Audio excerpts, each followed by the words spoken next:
Molecular biology students at the University of North Florida have been researching various cancer treatments all semester. On Friday, December 6th, they presented their findings in a poster presentation open to the public and colleagues. Two of these students, Alex Asuncion and Joseph Mott, decided to study the effects of natural treatments on colon cancer cells versus traditional treatments like the drug Taxol.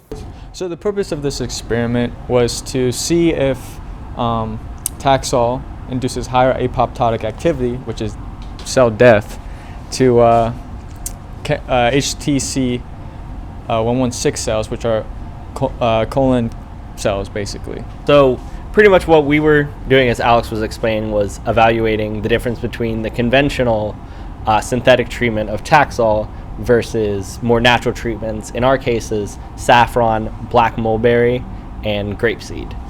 So up here we have our images of our different cell treatment pictures, and I'll go very briefly over them.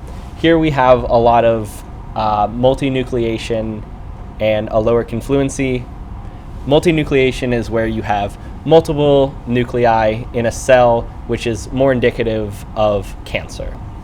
Confluency is where you have a large amount of cells in a given area, which in our control, you can see it only covers about half. So it's a lower confluency as compared to like D, which was our grapeseed, which has a very, very high confluency. So onto our actual graphics, we have that Taxol inhibits relative cell growth and promotes apoptosis. So in this graphic right here, we have the average relative growth between the initial and the post treatments for our cell line.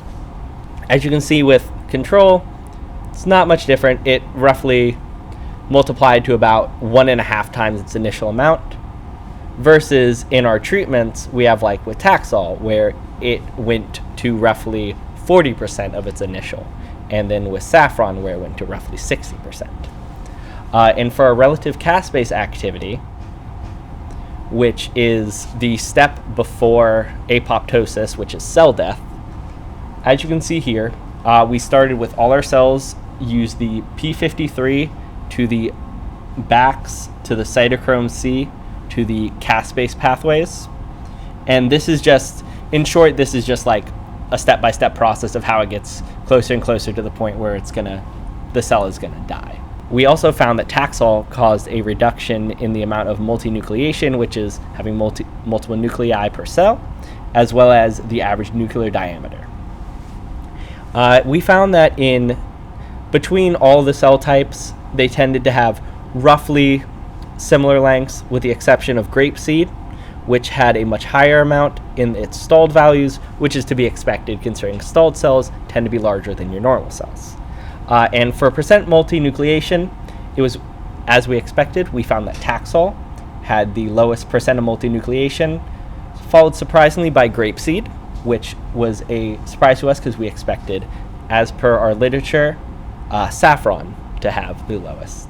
For our conclusion, we have that the Taxol treatment induced higher relative rates of HCT 116 cell apoptosis, as well as saffron for our natural treatments, resulting in the highest amount of cell death, reduction in cell growth, as well as the lowest amount of multinucleation. Well, in the future, we want to see how natural treatments really affect these cell lines versus Taxol, and by doing so, we can see increasing dosages, meaning that all this was done with medium dosages. So let's see if we give them higher doses, maybe and quite possibly these natural treatments could perform to the level of Taxol. We also want to see a combination therapy between these.